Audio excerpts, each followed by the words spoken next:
At 4:17 a.m. on December 23, 1944, Sergeant First Class Leo Jensen was braced against the cold steel of his M4A3EH Sherman. The ghost, the roar of the engine, a vibrating nightmare below him.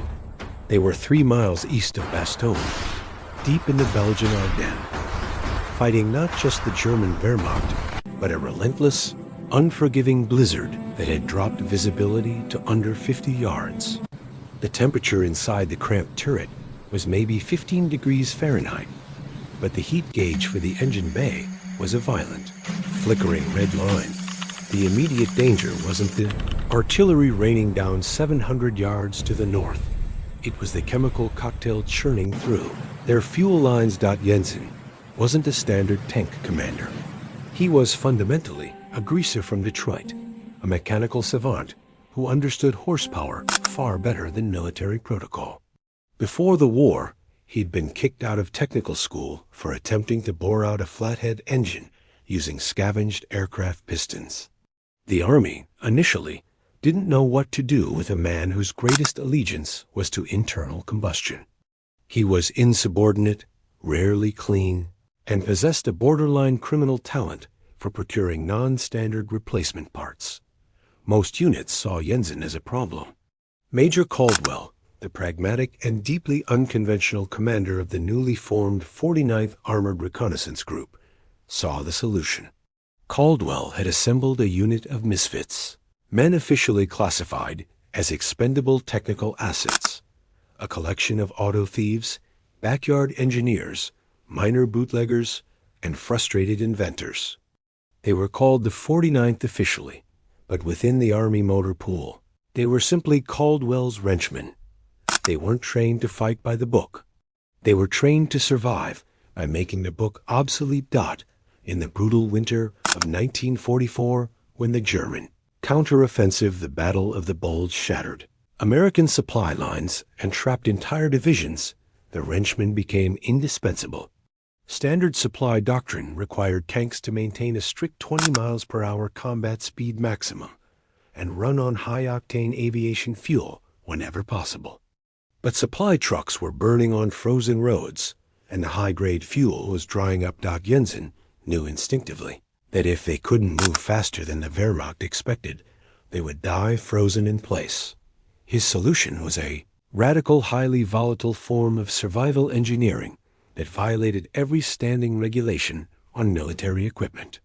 Jensen had discovered that by mixing the available lower-grade 80-octane gasoline with a 15% ratio of salvaged methanol, mostly pilfered from downed Luftwaffe reconnaissance planes and jerry-rigged supply dumps, and a dash of hydraulic fluid, he could dramatically increase the fuel's volatility and combustion rate. The effect was immediate and terrifying. The normally lumbering 32-ton Sherman could surge to speeds approaching 45 miles per hour, more than double its standard combat pace, faster even than the M18 Hellcat tank destroyer, but with the armor of a medium tank. This mix transformed the Ghost from a standard M4 into a heavy, reckless sprint machine. The cost, however, was extreme. The engine components were subjected to pressures and temperatures that guaranteed rapid deterioration. Every mile they traveled shaved days, perhaps weeks, off the engine's lifespan. And every sudden surge risked an explosion. That risk was paramount now. The 49th Armored Reconnaissance Group had been ordered to push through a heavily contested 4.2-mile gap in the German line to link up with C Company of the 358th Infantry Regiment, a unit of 70 men pinned down in a freezing ravine, running critically low on ammunition, and currently being shelled by the heavy 150mm artillery of the 5th Panzer Army. Without immediate relief, they would be overrun by 6 a.m. The gap was too treacherous for trucks. It required armor, and it required blistering speed. "How's the pressure, Sarge?" radioed Corporal Miller, the Sherman's driver, his voice tight.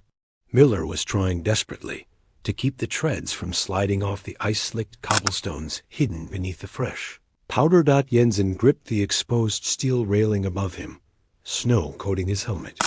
Pressure is fine, Miller. Just keep it pegged.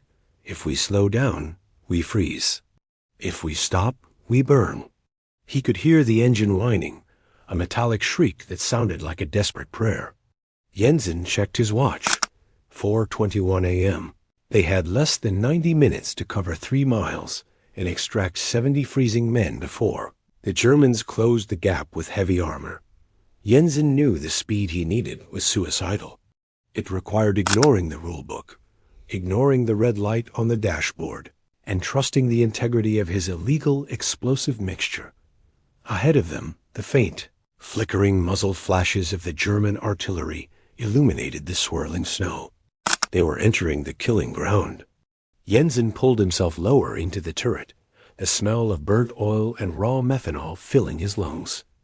The M4A3E8 Sherman, designated by the crew as the Ghost, not for silence, but for its propensity to vanish from maintenance reports, was currently a blunt force projectile in the swirling snow.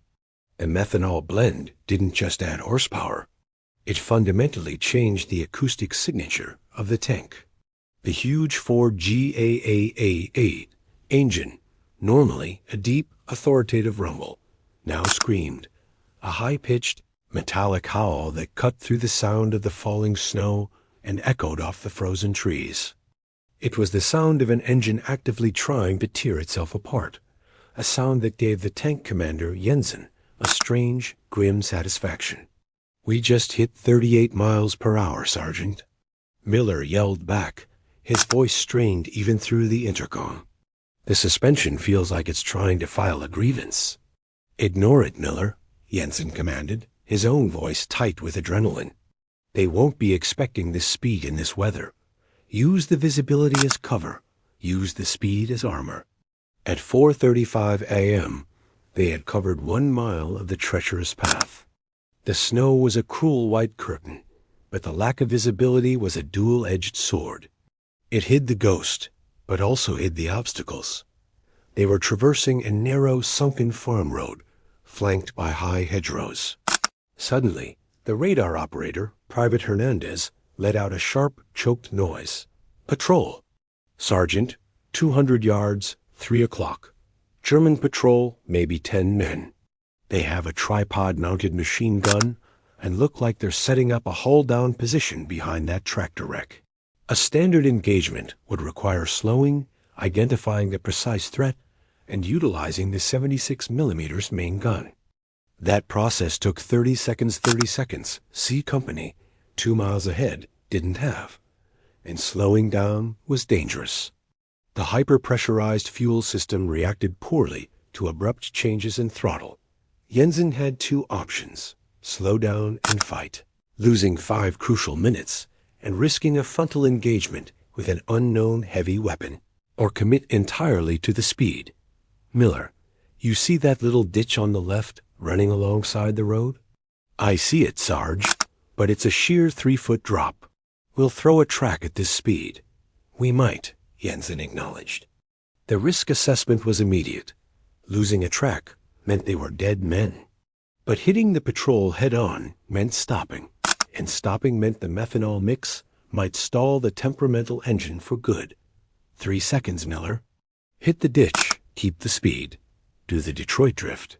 The Detroit drift was Jensen's personal term for a highly illegal high-speed power slide that relied on perfect weight transfer and reckless.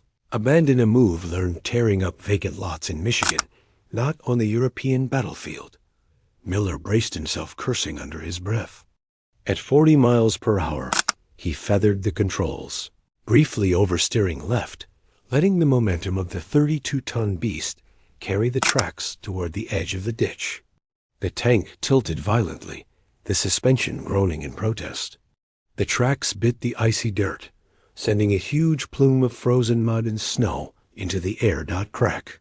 The right side of the Sherman scraped the hedgerow with a sound like tearing metal. For a terrifying half-second, the tank was completely sideways, treads spinning, the gunner screaming as he fought to keep his balance. But the speed was too immense for the patrol to react effectively. The 3-foot drop was ignored. The Sherman simply plowed through the trench, using the sheer velocity imparted by the illegal 100-plus octane mixture to keep moving forward. The machine gun crew, caught in the blinding spray of snow and the screaming V8 engine, fired wildly, the tracers whipping harmlessly past the heavy armor dot as the Ghost straightened out. Now back on the main path, the speedometer briefly pegged at 45 miles per hour before Miller could reduce the throttle slightly. "Status check," Jensen barked. "They're firing flares." "They know we're here," Hernandez reported. "Engine?" "Temp is spiking, Sarge, and I hear a vibration ... "Something new, coming from the transmission housing," Miller reported, his voice shaky. The Detroit drift had saved them critical time, bypassing the first tactical obstacle, but the strain on the mechanical guts of the tank had been catastrophic. The transmission was failing under the immense torque generated by the illegal fuel dot. It was 4:38. They had 1.9 miles left to cover, and now they were fighting a ticking clock, not just against the German 5th Panzer Army, but against the rapidly deteriorating machine beneath them. Jensen realized they had one high-speed chance left before the Ghost seized up for good. The metallic shriek from the engine compartment was no longer just the sound of high-octane combustion. It was the sound of metal violently abrading metal. Sergeant Jensen knew the transmission was critically stressed, likely leaking fluid and overheating. They had maybe 10 minutes of full throttle speed left before they risked catastrophic failure, a seizure that would weld the drive shaft to the differential housing. At 4:45 a.m., they reached the intersection known as the Three-Road Tangle, a small, elevated crossroads where three paths converged before sloping down toward the ravine where C Company was pinned. This location offered a clear field of fire for 300 yards in every direction. The Germans knew its strategic value. "Hold fast, Miller." "Slow to 25, Jensen ordered, pulling the brakes on the suicidal speed. "Hernandez, what do you see?" "Thermal signature, Sergeant.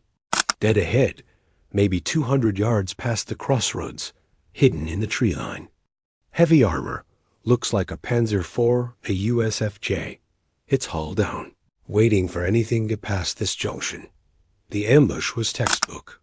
The Panzer IV, with its long-barreled 7.5 centimeters KWK-48 cannon, had the range and penetration to cripple a Sherman, especially a compromised one. Furthermore, the Panzer IV was static, well hidden, and operating within its defensive parameters. The Ghost was highly visible, moving, and now forced to slow down. The immediate dilemma was tactical. They needed to eliminate the threat, but every moment spent maneuvering increased the chance of the engine failing. Gunner Sergeant Davies, a normally unflappable man, cut in. "Sarge, if we pull onto the crossroads, we give him the perfect side shot. We try to flank him through the trees. We get stuck in the snow and the high grass. We have to hit him first." Jensen assessed the landscape using the thermal data provided by Hernandez. Noting the slight elevation of the Panzer position, "We can't rely on standard combat procedure here," Jensen stated, rubbing the grit from his eyes. "We fire and maneuver, but we don't stop. Miller, I need you to commit. When I say mark, you floor the pedal. Forget the temperature gauge. Forget the transmission." Miller swallowed hard. "Yes, Sergeant." "Davies, target the Panzer's left track and drive sprocket. We need to disable his mobility, not just his armor. We aim for the kill later. We buy time now." Jensen made the impossible decision. They would use the tank. Its greatest weakness its speed, and instability as its strength. At 4:49 a.m., Jensen counted down. 5 seconds to crossroads. 4, 3, 2. "Fire on my mark." "Miller, mark." Miller slammed the accelerator to the floor. The engine howled again, the RPM spiking violently into the red.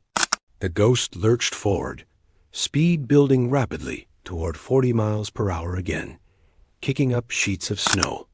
The Sherman burst onto the exposed crossroads like a maddened beast. The German gunner, startled by the sheer velocity of the approaching American tank, was fractionally slow to react. Crack boom! Davies fired first.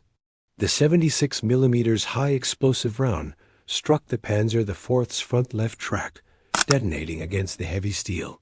The German track immediately snapped, wrapping around the drive sprocket and bringing the German tank's forward motion to an abrupt, violent halt. Simultaneously, the Panzer IV crew recovered and retaliated. A 75 mm armor-piercing round from the German tank screamed across the small clearing. Clong! The German shell struck the front glacis plate of the Ghost. However, due to the high speed and the angled trajectory of the impact, the shell glanced off the plate in a screaming ricochet, flying into the sky with a shower of sparks, narrowly missing a catastrophic penetration. "We took a hit." Miller roared. "It deflected. Keep moving." Davies, load armor-piercing, direct hull shot. As Miller pushed the crippled Sherman past the crossroads, maintaining a precarious 35 miles per hour, Davies lined up the second shot against the now immobilized Panzer IV. At 4:51 a.m., 1.5 miles from their objective, Davies fired again.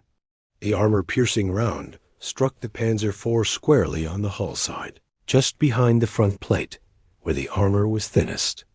A secondary explosion confirmed the penetration. The German tank was burning. The immediate threat was neutralized, but the victory was costly. The strain of the deflection and the sustained high speed had taken its toll.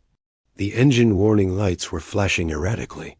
"Sergeant," Miller reported, his voice filled with dread, "the engine oil pressure is dropping fast.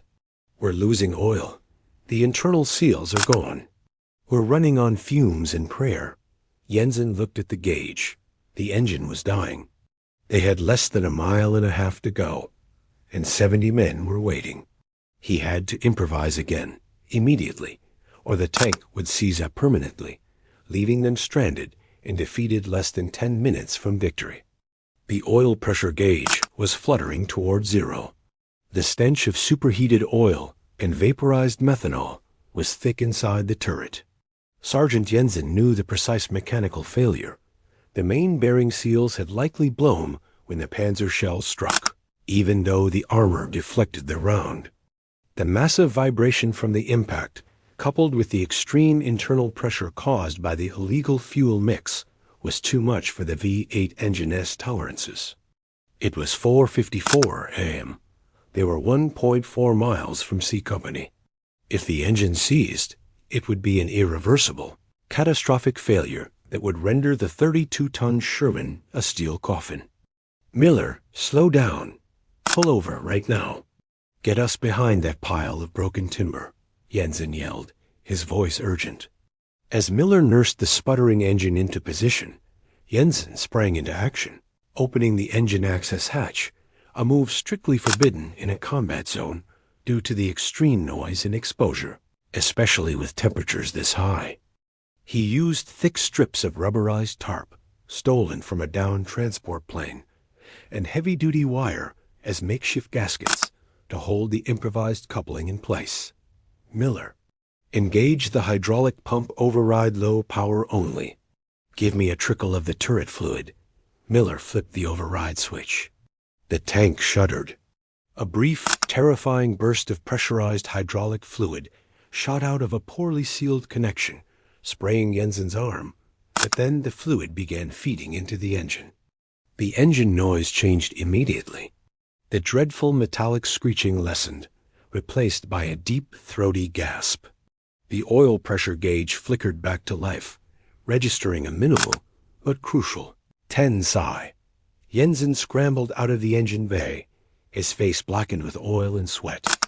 Engine stabilized, barely. But we just lost most of our ability to traverse the turret quickly. "Davies, you'll have to use the manual crank if we have to adjust aim more than 10 degrees. We're running on borrowed time and borrowed oil." It was 5:01 a.m. They had sacrificed their main weapon system's responsiveness to keep the engine alive for the final surge. They were highly vulnerable, but they were moving. Miller, floor it. The 70 men are less than a mile away. We go in hard and fast. If the engine fails now, we go down swinging. The Ghost, roaring with the strange hybridized mixture of high-octane gasoline, methanol, and hydraulic fluid, lunged back onto the road, entering the final, desperate leg of the mission. The final stretch of road was pure ice, sloping down sharply into a deep, bowl-shaped depression that held the small Belgian village of Uborki, and, more importantly, the ravine where C Company was trapped. The Germans, alerted by the flares and the explosion of the Panzer IV, had increased the intensity of their bombardment. Mortar rounds were walking up and down the road, churning the snow and ice into lethal shrapnel. It was 5:05 a.m. The Ghost was pushing 35 miles per hour, a terrifying speed for a 32-ton tank on a downhill slope of pure ice.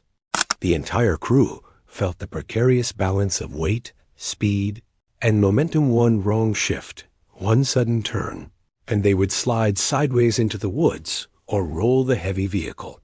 "Sergeant, C Company is transmitting faint signals now," Hernandez reported, his voice filled with relief and apprehension. "They're 800 yards out, dead ahead. They say the shelling is intense, and they see infantry massing for a final assault. Tell them to hold fast." "Tell them we are bringing a gift from Detroit," Jensen muttered, scanning the approach. As they reached the lip of the depression, the full horror of the situation became apparent. The Germans had established a perimeter of heavy machine guns and snipers around the perimeter of the ravine, firing down onto the trapped American infantry. The 70 men of C Company were huddled behind makeshift fortifications, returning sporadic fire with rapidly diminishing ammunition. The challenge wasn't just reaching them. It was the entry. The only way into the ravine was a narrow, winding dirt track leading down a 40-foot embankment. It was a perfect choke point for an enemy ambush. Jensen saw the telltale signs of pre-sighted German heavy weaponry. 3 large craters clustered near the entrance to the ravine, indicating a pre-established 88mm anti-tank gun position, though the gun itself was currently obscured by smoke and snow. Jensen had to make another impossible choice, one that flew in the face of all tactical common sense. They couldn't risk the winding, icy track where they would be slow and exposed to the 88mm. They had to use the speed they had engineered. "Miller, we're not taking the track." "Sir, what are we taking?" Miller asked, his voice shaking. "The embankment. We're going over the side. Full power on the downhill slope. You need to keep the tank steady as long as possible, then brace for the jump." Davy's jaw dropped. "Sarge, that's a 40-foot drop." "We'll snap the suspension. We'll throw the tracks for sure." "We'll throw them if we stop," Jensen countered, his eyes locked on the treacherous slope. "The momentum is the only thing that saves us. We use the speed from the methanol and the weight of the Sherman. We are going to drive straight down that hill and pray the suspension holds long enough for us to make the impact point." It was a reckless maneuver that relied entirely on the tank's sinuosity to overcome the angle of the slope. At 5:10 a.m., Miller steered the Ghost off the road and aimed the nose directly down the steep, icy embankment. He pushed the throttle hard, keeping the RPMs high, trying to use the engine as a brake while maintaining forward momentum. The tank began to slide immediately, picking up speed uncontrollably. The crew was thrown violently around the turret. The Sherman, instead of braking, was accelerating, the speed gauge flicking past 45 miles per hour. They were hurtling down the embankment. The tank hit a slight, frozen ridge halfway down. For a sickening moment, the 32 tons of steel were airborne, the sound of the engine momentarily replaced by the awful, deafening silence of freefall. Crash! The Ghost hit the bottom of the ravine with a colossal, ground-shaking impact that must have sounded like an earthquake to the waiting infantry. The impact compressed the suspension to its absolute limit, the main boogies screaming in protest, the entire crew momentarily knocked breathless. The internal lamps shattered, leaving the turret in relative darkness, save for the flickering warning lights. "Report." Jensen gasped, spitting out blood from his lip. "All systems red, Sarge, but we're rolling." "Engine is still running, barely," Miller yelled, miraculously regaining control of the steering. The noise of the tank's arrival, coupled with the sheer spectacle of the massive Sherman dropping from the sky, momentarily stunned the German assault teams. "Davies, target the 88 position. 200 yards, slightly right. Fire." Davies, fighting against the broken turret traverse manual crank, aimed and fired. The shell slammed into the suspected 88 position. Silence. It was 5:12 a.m. The Ghost was alive, barely in the middle of the beleaguered C Company position, but they were sitting ducks. The Germans were already recovering from the shock and preparing to swarm the lone Sherman. Jensen had secured the link-up, but the extraction, getting 70 freezing men out of the ravine, was the real tactical nightmare. If you want to know how Sergeant Jensen and his crew improvised a solution to escape this deadly trap and save those 70 men, hit that like button right now. It tells the algorithm this story matters and helps more people discover it. Subscribe for more untold World War II stories. Back to Leo Jensen and the Wrenchmen. The interior of the ravine was a maelstrom of snow, smoke, and desperate infantry fire. The surviving 70 men of C Company, 358th Infantry, were galvanized by the arrival of the single battered Sherman. Sergeant Major Hayes, the highest-ranking officer left in C Company, sprinted through the mud and slush, reaching the side of the Ghost. "Sergeant, where is the rest of the column?" Hayes yelled over the sputtering engine. Jensen popped the commander's hatch, the freezing air hitting his sweat-soaked face. "We are the column, Sergeant Major. We have maybe 15 minutes before this tank turns into a non-moving monument to bad engineering. We need to clear the ravine now." It was 5:15 a.m. The priority shifted from combat to rapid, organized evacuation. Jensen immediately recognized the tactical geometry of their position. The ravine offered little cover, and the Germans held the high ground on 3 sides. The Ghost was an island of steel in a sea of vulnerable infantry. "Hayes, we have to get your men up that embankment we just came down. It's too steep for German armor to follow immediately, and the ice will slow their infantry. I'm going to cover the mouth of the ravine." Jensen knew the Sherman was too damaged for a sustained firefight. The hydraulic-infused engine was pushing minimal pressure, and the turret traverse was glacially slow. But the sheer psychological impact of a functional Sherman was powerful. "We need 5 minutes of pure covering fire," Jensen informed Davies. "High explosive, 20-round burst rapid fire. Focus on the perimeter machine gun nests." Davies began the arduous process of manually aiming the 76mm gun. Without the hydraulic assistance, he had to physically crank the turret, a process that took precious seconds per degree of adjustment. The German snipers immediately targeted the infantry, attempting to move, their rifles cracking sharply against the metal hull of the tank. Jensen watched through his periscope as the men of C Company, exhausted, frostbitten, and low on morale, began their arduous climb up the 40-foot slope. They had to use fixed ropes and frozen roots for handholds. The wounded were dragged upwards by their comrades. At 5:18 a.m., the Germans launched their counterattack. A heavy concentration of infantry, perhaps a reinforced company of 50 men, surged down the winding dirt track, supported by heavy automatic fire from the ridgeline. "Davies, concentrate fire 100 yards down the track. Hernandez, use the coaxial point 30 cal.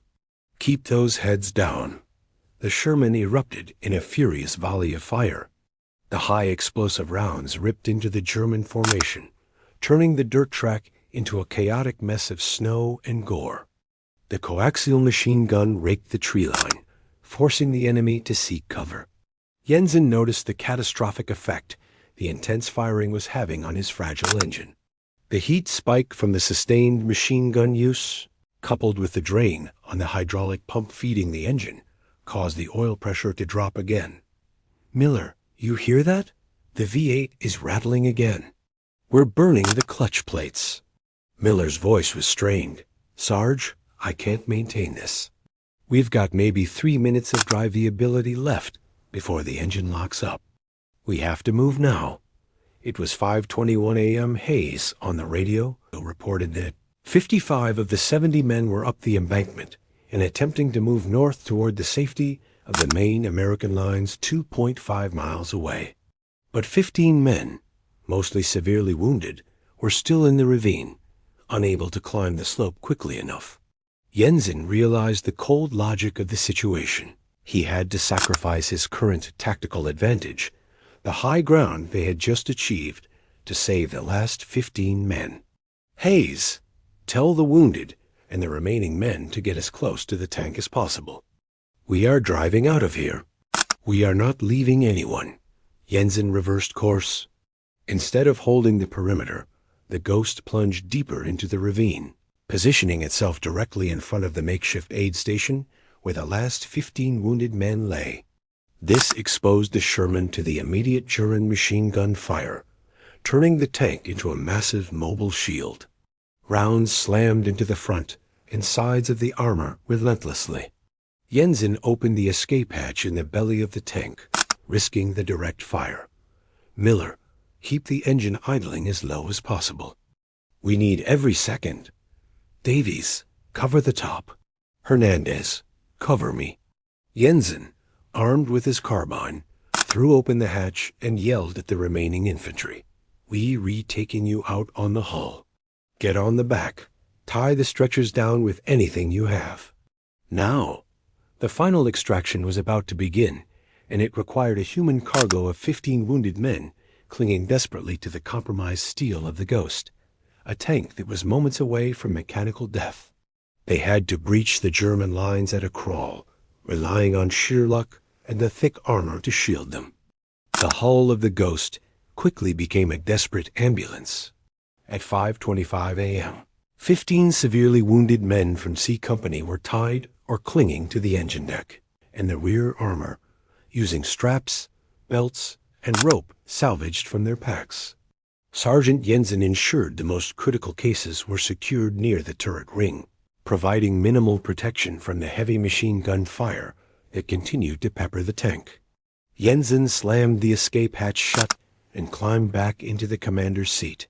"Miller, reverse up the track, slow and steady. We need to look like we're struggling. But if we hear an 88, we floor it." The German infantry, sensing the Americans were withdrawing, intensified their assault. They correctly assumed the tank's presence meant the infantry was attempting to break out. Miller engaged the transmission. The M4A3E8, loaded down with the weight of its human cargo, groaned. The engine, running on its volatile mix and borrowed hydraulic fluid, protested with a grinding shriek. "Engine pressure dropping further, Sarge," Miller reported, his voice high-pitched with strain. "We're losing clutch traction. I can smell burning transmission fluid inside the cab." At 5:27 a.m., they began their slow, agonizing ascent up the winding dirt path out of the ravine, moving at a miserable 5 miles per hour. The Germans shifted their fire. Instead of firing at the hull, they concentrated on the fragile, exposed figures clinging to the rear deck. "Davies, suppression fire on the highest ridgeline. Keep them low." Jensen roared. Davies cranked the turret with frantic speed and fired 3 high-explosive rounds in quick succession. The rounds detonated among the German positions, momentarily silencing the heavy machine guns. This brief reprieve was all Jensen needed. He had anticipated the German tactic of targeting the exposed men. He had one final dangerous mechanical gambit left, leveraging the unique, unstable properties of his fuel. "Miller, get ready to do a clutch dump and accelerate to maximum speed at the crest of the hill. I want you to shift down to second gear manually and hold it. Sarge, shifting manually at this speed will destroy the already blown transmission. It might give us one final surge of speed. We need to clear the ambush zone and get to the open road before they bring up another anti-tank gun. This is a one-shot exit. We use the engine until it explodes, or we get clear. No middle ground. The Sherman crept toward the crest of the hill at 5:30 a.m. The entire vehicle was shuddering violently, the tracks slipping occasionally on the ice. They were now fully exposed to the long sight lines of the German snipers.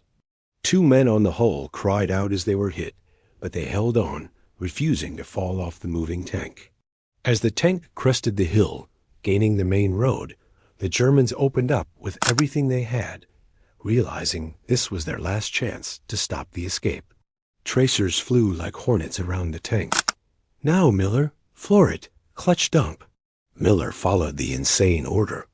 He manually shifted the failing transmission into second gear and slammed the accelerator. The methanol hydraulic fluid mixture detonated with explosive force inside the cylinders. The engine, pushed beyond all limits, screamed a final desperate cry. The massive torque caused the tracks to momentarily lose traction on the ice, but then they caught, launching the Ghost forward like a cannon shot. The speed gauge jumped from 5 miles per hour to 20 miles per hour, then 30 miles per hour, and rapidly toward 40 miles per hour. The strain was audible. The engine was screaming. The transmission was visibly shuddering, and thick, black smoke began pouring out of the engine bay, smelling powerfully of burnt oil and scorching metal. The Ghost had achieved its final suicidal velocity. At 5:33 a.m., the tank blasted past the initial American positions of the 49th Reconnaissance Group, 3 miles from the ravine. The American medics and mechanics watched in stunned silence as the Sherman caked in mud, pockmarked by fire, and trailing a tower of black smoke roared past them at an impossible speed, carrying 15 wounded men strapped to its deck. They had escaped the kill zone, but the mechanical integrity of the tank was utterly destroyed. The engine was dying spectacularly. Jensen had pushed the survival engineering concept to its literal breaking point. The last mile was a frantic, terrifying race against the clock of mechanical entropy. The engine of the Ghost was consuming itself, fueled by the desperate cocktail of gasoline, methanol, and hydraulic fluid. The cabin was now filling with blinding black smoke pouring through every crack and seal. The gauges were all erratic. The temperature gauge was pegged far past the maximum red zone, and the oil pressure had vanished entirely. At 5:36 a.m., Sergeant Jensen radioed Major Caldwell, who was coordinating the defense lines 4.5 miles further north. "Major, this is Jensen. Mission complete. C Company infantry secured. Wounded extraction successful. We are approaching the forward aid station now. Current status, highly compromised." Caldwell's voice, usually cool, showed surprise. "Jensen, your ETA was 6:30 a.m. at best. What did you do to that tank?" "Sir, we gave her a little speed. She's tired now. Bring her in, Jensen." "We have medics standing by." As they neared the established defensive lines of the 49th, the high-pitched shriek from the engine suddenly dropped to a grinding clatter, followed by a series of heavy, metallic thumps. The forward momentum began to bleed off rapidly. Miller fought the controls, desperate to keep the tank moving. "It's seizing, Sarge. It's locking up." Jensen looked at the speedometer. 10 miles per hour. They were 100 yards from the American foxholes and the waiting medics. He could see Major Caldwell walking towards the road, silhouetted against the morning light struggling through the blizzard. The grinding noise intensified, the sound of pistons welding themselves to the cylinder walls, of bearings melting under the friction. The V8 engine, having performed far beyond its design limits under the impossible pressures Jensen had engineered, died a fiery, violent death. At 5:38 a.m., 47 hours after the Battle of the Bulge had trapped C Company, the Ghost came to a final permanent halt, just 20 feet short of the main American aid station. The air quickly filled with the stench of ozone, burnt rubber, and vaporized oil. Silence descended immediately, broken only by the hiss of cooling metal and the hurried footsteps of the medics surrounding the Sherman. The surviving 70 men of C Company, plus the 4 crewmen of the Ghost, were safe. Jensen climbed out of the commander's hatch, coughing violently from the smoke. He jumped down to the snow-covered road, his legs shaky. He was immediately met by Major Caldwell. Caldwell looked first at the Sherman. The massive tank was scorched, smoking, and looked like it had been dragged through hell. Then he looked at Jensen. "Sergeant Jensen, report the damage." Jensen wiped the soot from his eyes. "Sir, the M4A3E8 is a total loss. Engine is seized, transmission is toast, suspension is compromised, and the fuel system is, let's say, modified beyond repair. She's a good wreck, though." Caldwell nodded slowly, taking in the impossible feat. "You used methanol, didn't you, Jensen? The use of high-octane aviation fuel, if available, mixed with anything was a severe violation of military engineering protocol, often punishable by court-martial due to the danger of engine damage and explosion. Methanol, being far more volatile and corrosive, made it exponentially worse." "Sir, we used what we had to meet the objective," Jensen stated simply. "We saved 70 men. The tank failed the inspection, but it passed the mission." Caldwell placed his hand on Jensen's soot-covered shoulder. "The 70 men you saved are a matter of record, Sergeant. The precise chemical composition of your fuel mix, however, is not. That tank is officially reported as destroyed by German anti-tank fire at 5:38 a.m. We'll strip what we can. Do you understand, Sergeant?" "Crystal clear, Major," Jensen replied, a ghost of a smile touching his lips. The illegal fuel mix that pushed the Sherman to suicidal speeds would never appear on a technical report. The sheer audacity of the Detroit drift and the hydraulic bypass, the core of Jensen's survival engineering, was now classified information, a secret shared only by the Wrenchmen and the 70 exhausted infantrymen they had saved. But the legacy of the speed was already clear. The tank was dead, but 70 lives were saved, all because one man ignored the manual and trusted his instincts on internal combustion. The rest of the Battle of the Bulge raged on for weeks, but the survival of C Company had a tangible effect on the morale of the immediate sector. The story of the single speeding Sherman that dropped from the sky and defied German artillery to save the trapped infantry spread quickly through the frozen foxholes, elevating Sergeant Jensen and the Wrenchmen from expendable technical assets to legends. The tank, the Ghost, was completely salvaged by Jensen and his crew over the following 2 days, under the cover of relentless snowfall.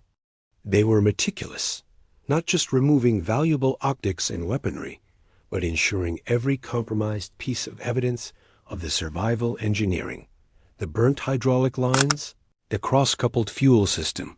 The damaged sump was either removed or reported as standard combat damage.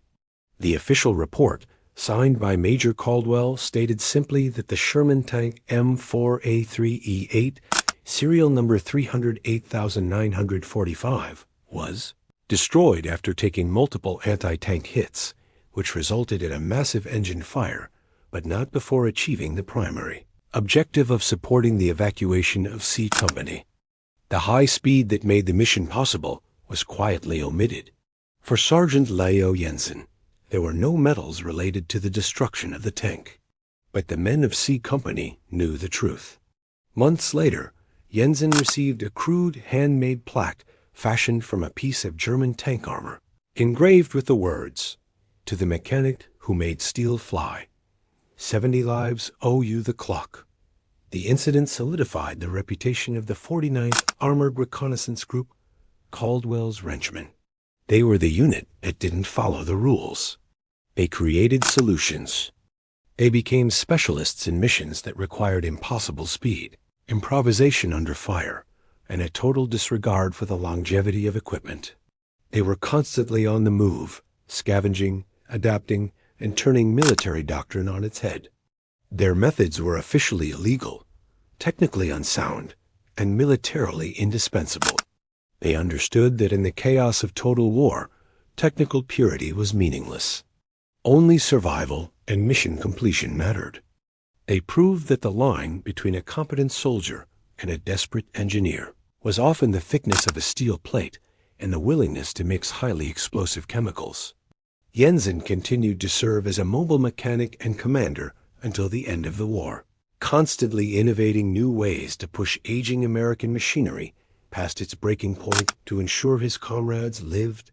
He experimented with everything from jet engine parts scavenged from captured German airfields to homemade explosives used to clear paths faster than the engineers could. The story of the illegal fuel mix became a benchmark within the 49th, a quiet testament to their philosophy. When faced with a choice between regulation and life, choose life and let the paperwork deal with the aftermath. But the question remained, what did the cost of that speed truly entail, beyond the destroyed V8 engine and the compromised integrity of the tank? The cost was the constant physical and mental strain on men like Jensen and Miller, who operated day after day with the knowledge that their vehicle was a highly pressurized, self-destructing bomb. They were always running on borrowed time, not just from the enemy, but from their own engineering. They were the men who understood that sometimes the only way to beat a brutal, highly organized military machine like the Wehrmacht was to fight dirty, move impossibly fast, and break every single mechanical rule in the process. Leo Jensen survived the war and returned to Detroit, where he opened a successful garage, specializing in pushing the limits of engine performance. Though he rarely spoke of the methanol blends of 1944, he carried the scars of the Ardennes, not just from the cold and the exhaustion, but from the terrifying knowledge of how close he'd become to turning his Sherman into a bomb. Yet the 70 lives saved that brutal morning in December 1944 remained his silent, enduring proof that his criminal disregard for protocol had been the right tactical choice. The Wrenchmen, the 49th Armored Reconnaissance Group, faded into the historical records as a competent but unremarkable unit, exactly as Major Caldwell intended. Their acts of extreme illegal engineering were scrubbed from the official technical histories, leaving only the successful outcomes. The broken defenses, the secured evacuations, the objectives met. The story of the Sherman that flew, powered by desperation and an impossible fuel mix, became part of the whispered folklore of the few units that fought alongside them. It is a story of how necessity, under the immense pressure of the Second World War, forged true genius out of those the Army often dismissed as problems. The men who fought in the Ardennes, in the frozen chaos of the Bulge, fought against overwhelming odds. They were often ill-equipped for the weather, facing an enemy that held the high ground and the tactical initiative. Jensen and his crew proved that sometimes human ingenuity and the willingness to break all the rules are the most powerful weapons available. If this story moved you, don't just click away. Hit like, hit subscribe, and share it with someone who needs to hear it. Tell us in the comments where you rewatching from, and whether anyone in your family served in World War II, especially in the European theater or the Battle of the Bulge. You are part of the reason these men aren't erased from history. Our community is global, and together we're guarding these memories from being lost. Sergeant First Class Leo Jensen and the men of the 49th Armored Reconnaissance Group paid the price. All we're asked to do is remember, like, comment, and share to keep their story alive. Never forget.